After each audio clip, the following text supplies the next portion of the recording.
You think you're free because you make your own choices. But what if I told you some of those choices weren't really yours? Not the job you chase, not the people you crave, not even the fears you avoid. What if your life has been quietly guided by a version of you that you didn't choose, one shaped by survival, not by truth? That's not philosophy. That's not mysticism. That's psychology. That's real. Most people don't need more freedom. They need more self-awareness, because the only real prison is the one you live in unconsciously. The beliefs you never questioned, the patterns you never saw, the wounds you never healed. Carl Jung called it the shadow. Marcus Aurelius called it the inner citadel. Both knew the same truth. If you don't know what's moving you from the inside, then you're not living, you're just reacting. But here's the good news. The moment you see the mask is the moment you get to choose. That's what this video is about. Not fixing, not pretending, just noticing, honestly, compassionately, and maybe for the first time, remembering who you were before the world told you who to. And if something in that strikes a chord, if you find yourself breathing a little deeper already, then I'm glad you're here. We're building something rare, a space for real inner work, rooted in clarity, courage, and the kind of wisdom that doesn't flinch. If that resonates, here's a simple free favor I'll ask. Hit that subscribe button. It helps us keep doing this work, quietly, steadily, and for real. Now let's begin. Because true freedom doesn't come from breaking rules. It comes from breaking illusion. From the moment we're born, we're taught how to behave, how to be good. Not good in the sense of virtue, but in the sense of acceptability. We quickly learn what earns us a smile, what makes people pull away, and what gets us praised or punished. And so we adjust. We hide certain feelings. We push down questions we're not supposed to ask. We become experts at sensing what others want from us and giving it to them. You hid the parts that were too intense, too emotional, too different. You learned to laugh when you didn't find things funny. You said yes when everything inside you was begging for a no. You watered yourself down so you could fit in better, and over time, that compromise started to feel safe. The world didn't push back as much. People liked you, you got approval. But there's a cost to that kind of peace. Because comfort isn't peace, not real peace. Real peace doesn't require you to shrink. Real peace doesn't feel like something you earned by abandoning yourself. What you felt instead was relief, a temporary silence bought by betrayal of the self. And the deeper problem is this: after wearing that mask long enough, you stopped noticing it was even there. You didn't just act like the version of you others approved of. You started to believe you were that version. Because when you realize how much of yourself you've silenced, buried, or distorted, it shakes you. But there's also something freeing in it. Because something in you remembers that small ache in your chest when you're alone. That quiet discomfort when everything seems fine. That's your real self trying to come back to life. It never died, it just got quiet. The soul doesn't vanish, it waits, sometimes for years, sometimes for decades, and then one day, something cracks, and you can't unsee what you've seen. Socrates said, "The unexamined life is not worth living." But what happens when the life you're living isn't really yours? What if it's a performance built on fear, shaped by expectation, and sustained by silence?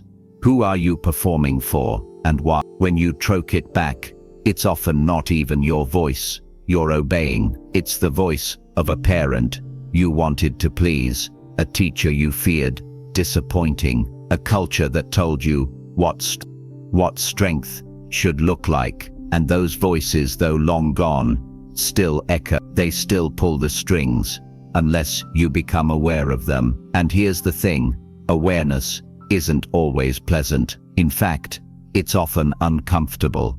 It disrupts the routine. It confronts you with truths you'd rather ignore. But as Plato wrote, the price good men pay for indifference to public affairs is to be ruled by evil men, and the same goes for your inner world. The price you pay for ignoring your truth is to be ruled by your wound. At first, it feels like breaking apart, like everything you knew about yourself is up for question. But that's not destruction, that's liberation, because once you see the mask, you get to choose. You get to ask, do I still want to wear this? There's no quick fix, no shortcut, but there is something more valuable, an invitation to meet yourself, to listen to the parts of you you've silenced, to hold your contradictions instead of judging them.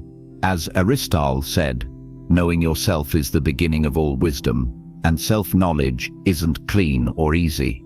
It's messy, raw, and deeply human. But once you begin that process, something shifts. You stop chasing approval. You stop begging the world to validate a version of you that isn't even real. And you begin to settle into something quieter, but infinitely stronger, a kind of freedom that can't be taken away, because it doesn't depend on anyone else's perception.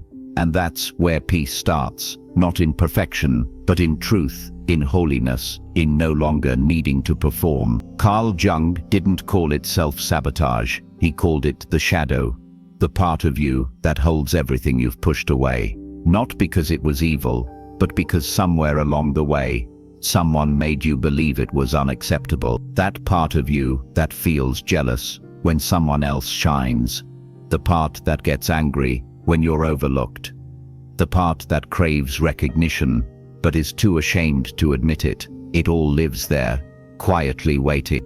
And as long as you keep pretending those feelings don't exist, they grow stronger. You might think you're making rational choices, that you're just unlucky in relationships, or that stress makes you snap. But what if that wasn't true? What if those blow-ups, that stuckness, those moments you regret, weren't random at all? What if something within you was playing out the same old story over and over, because you never stopped to listen to it? That's your shadow. It's not some abstract idea. It's the buried part of you, still looking for expression. Jung said, until you make the unconscious conscious, it will direct your life, and you will call it fate. That one sentence explains more pain than most people realize, because we walk through life thinking we're in control, but in reality, most of us are acting out emotional blueprints we never consciously agreed to.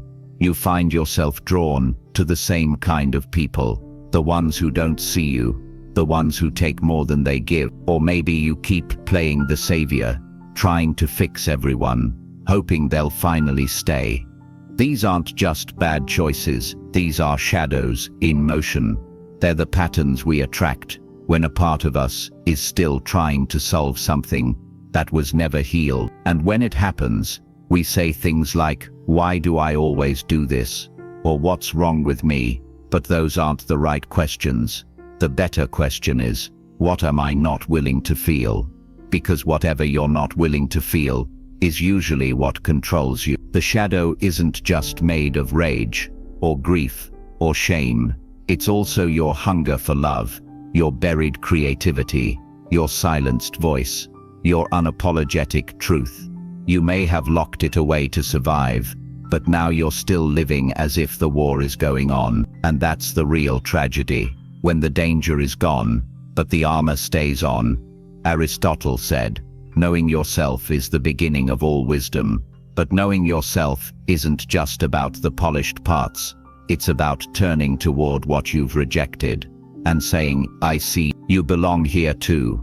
That's not weakness, that's wholeness.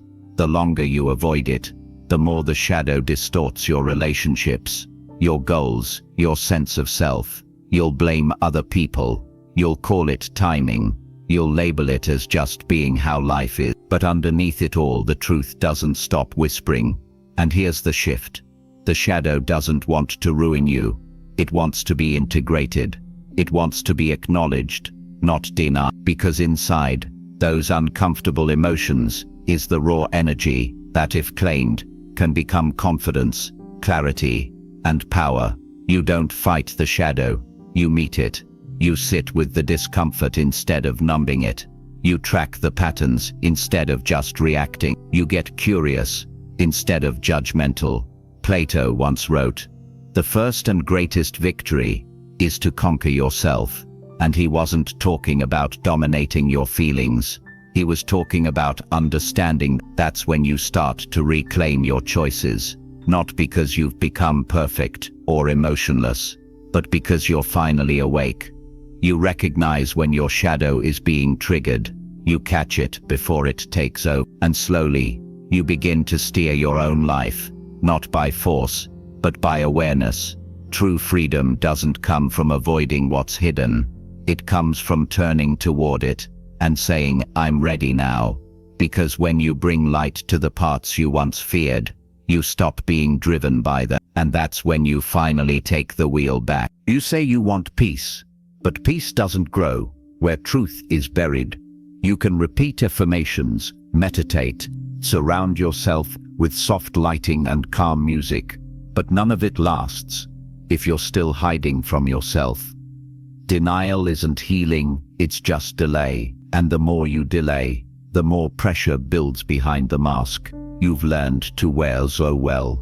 You say you want love, but how can anyone truly love you when you don't show them who you really are? You give people the curated version, the agreeable one, the one who never makes things messy or complicated. And while that may earn you acceptance, it's a hollow kind, because deep down, you know it's not you they're choosing, it's your performance.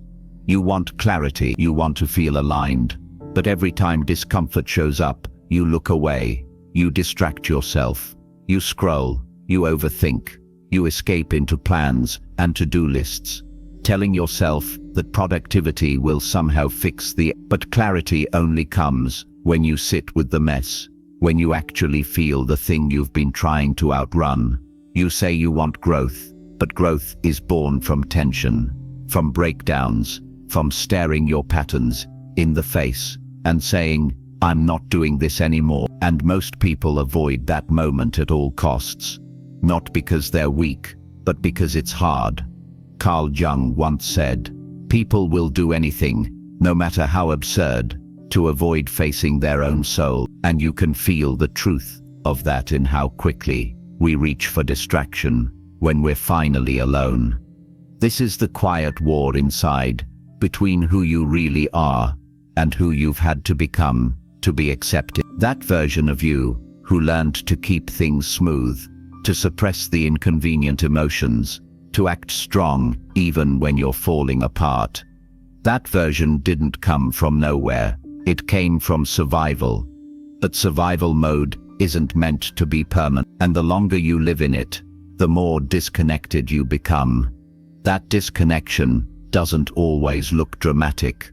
It often looks like anxiety that won't go away, no matter how much you try to calm down. It looks like burnout from doing all the right things and still feeling empty. It looks like numbness that creeps in, even when your life looks good on paper.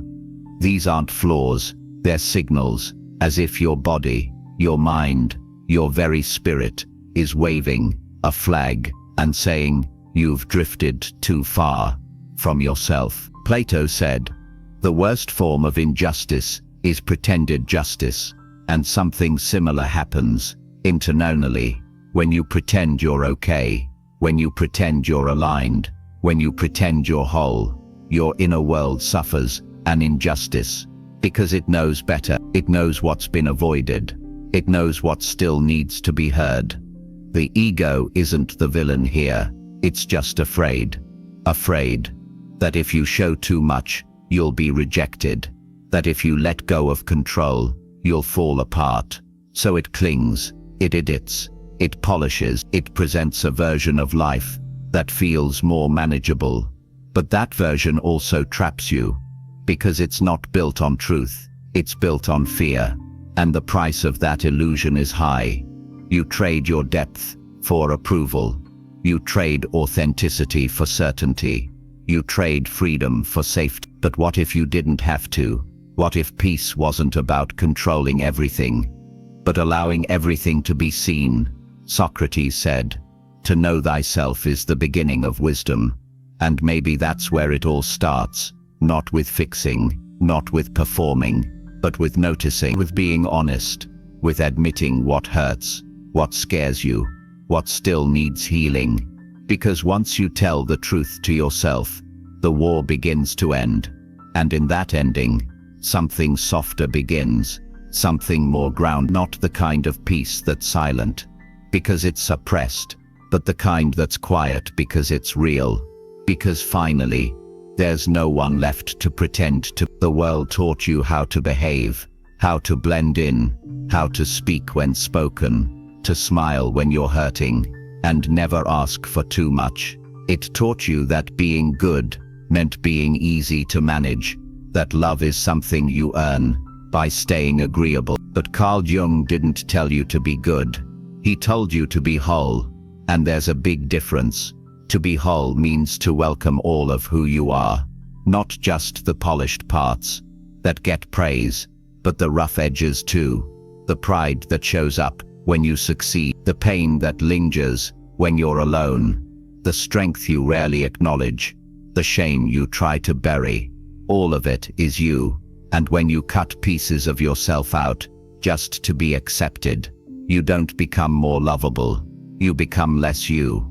Fragmentation doesn't always look dramatic. Sometimes it just feels like a low hum of emptiness. Like you're living slightly outside your own life, going through the motions, nodding at the right times, saying what's expected, yet feeling like a stranger behind your own eyes.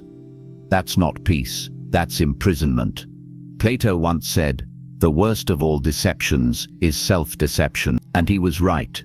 The moment you start lying to yourself about what you want, what you need, who you are, you break that inner connection, and over time, that disconnection starts to hurt. It shows up as exhaustion you can't explain, as resentment that keeps building, as joy that feels just out of reach, no matter how much you accomplish. The first step toward freedom isn't a massive leap, it's a decision, a quiet, honest moment where you say, "I'm done pretending." You stop performing for applause that doesn't satisfy you. Stop containing yourself to meet expectations that drain you. You stop chasing the comfort of being liked and start reaching for the deeper satisfaction of being real. Yes, it will cost you. Some people won't know how to handle your truth. Some will back away when you stop filtering your feelings, when you stop saying what they want to hear. But those people were never truly seeing you in the first place. And the ones who stay, they'll be choosing you, not the polished version, not the edited mask. You. There's something sacred about being seen in your fullness. Aristotle said, "Knowing yourself is the beginning of all wisdom." But knowing yourself isn't a thought experiment, it's a lived experience, and it means facing the uncomfortable things too. The parts of yourself you were told to hide, the emotions you've been suppressing for years. It means holding all of that in your hands and saying, "This is part of me, and I'm not ashamed." You don't become whole by denying your darkness. You become whole by integrating it, by making space for it, by learning from it. Because inside that darkness is often the very thing you've been searching for: your voice, your power, your depth. Jung called this the path of individuation, a process of becoming who you really are, not who the world told you to be. That path isn't easy, but it's real. And once you begin walking it, the need to pretend fades. the need to control every perception loss. You stop living from fear and start moving from truth, and that quietly and steadily becomes the foundation for a life that's not just successful, but authentic. In the end, you realize you were never too much, you were just never fully, and now you finally have the courage to be seen as you are, whole. The shadow isn't there to destroy you, it's there to complete you. Most people hear the word shadow and immediately think of something dangerous, something to be avoided or eliminated. We associate it with weakness, shame, guilt, or behavior we're not proud of.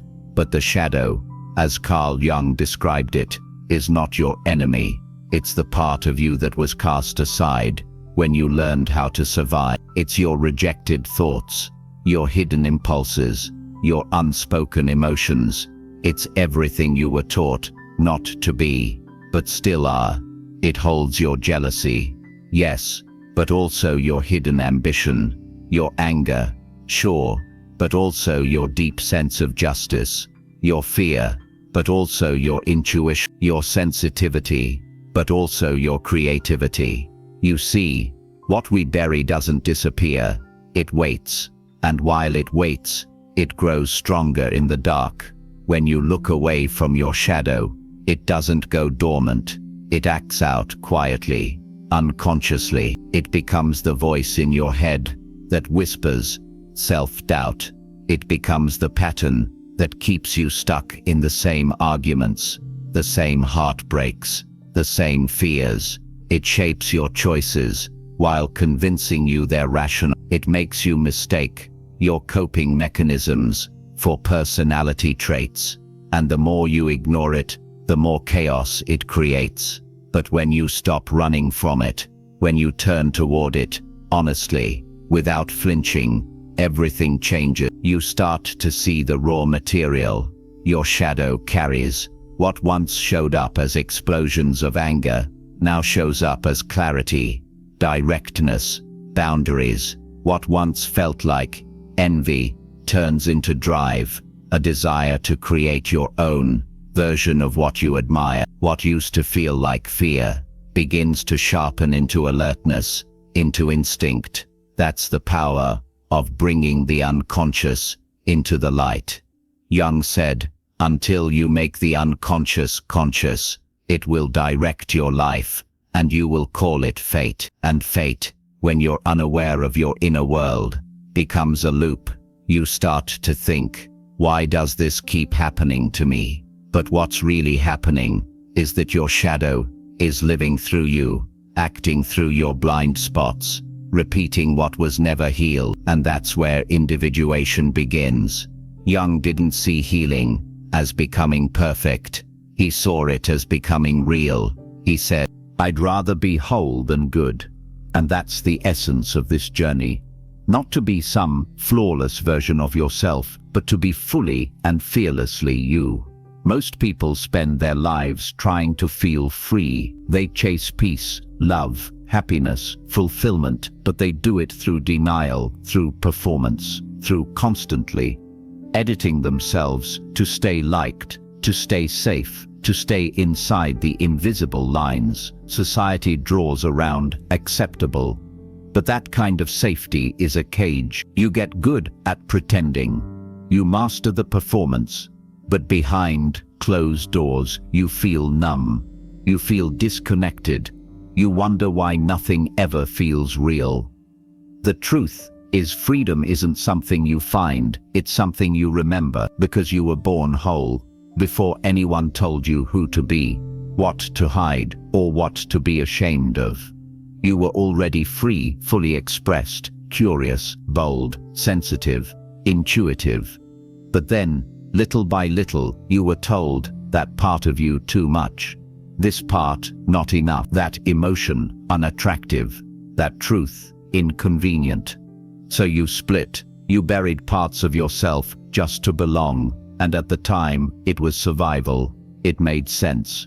But now you're carrying a fragmented self, and wondering why you feel like something's always missing. Plato once said, "The soul takes nothing with her to the next world, but her education and her upbringing." What you absorb, especially when you're young, becomes your internal blueprint. It becomes the foundation of your shadow, and until you confront it, until you examine it, it becomes the silent architect of your life. This is why emotional patterns repeat, even when your circumstances change. You can leave the toxic relationship, find a better job, move to a new city, but if your shadow isn't narrated, the same core wounds find new ways to show up. They dress in different clothes, speak in different voices, but the story is always the same. So what does integration look like? It's not some grand event, it's subtle. It's the moment you catch yourself spiraling in self-doubt, and instead of collapsing, you get curious. You ask, whose voice is that really? It's the moment you feel triggered, and instead of lashing out, you pause and ask what that anger is trying to protect. It's when you finally stop apologizing for having needs, for feeling deeply, for being human. Integration is when you become the observer of your shadow, not its puppet. It doesn't mean you won't feel fear or envy or insecurity anymore. It means those feelings no longer get to control your decisions.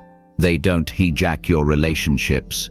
They don't keep you stuck. You recognize them for what they are: old signals, echoes, leftovers from a story that no longer serves you. And with that awareness, you take your power back.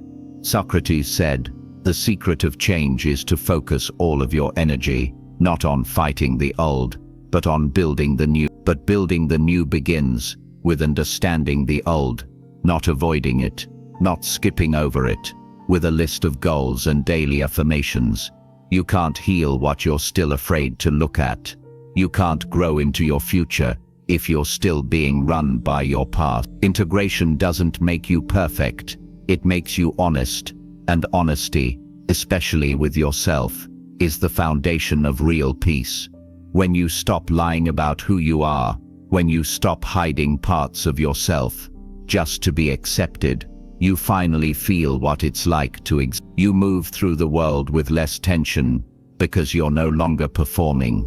You speak with less hesitation because your words are rooted in truth. You love with less fear because you're no longer terrified of being fully seen. That's real freedom, the kind that can't be taken from you, because it was never dependent on anyone else. It wasn't something you had to chase. It was always inside you, buried beneath the roles, the expectations, the fear, waiting to be remembered. Aristotle said, "Happiness depends upon ourselves, but not the version of ourselves we pretend to be, the real one, the one we've been running from, the one that holds both the light and the dark, the strength and the softness, the logic and the longing." And once you meet that version, the search ends, not because life becomes easy, but because you no longer feel lost in it. You know who you are, and even when you forget, you now have a map back to yourself. That map is the shadow, not a curse, not a flaw, a compass, a reminder, a necessary mirror. Freedom isn't the absence of struggle, it's the presence of wholeness. And now that you understand what's been calling from within you all along, now that you've seen the truth, you can't unknow it. You're not broken, you're just divided. And now you're coming home. You were never missing pieces. You were just waiting to remember all of who you are. If something in this spoke to you, don't stop here. There's another video waiting for you right on the screen that continues this journey inward. Thank you for being a part of Stoic Journal. Come back when you're ready to go deeper. We'll be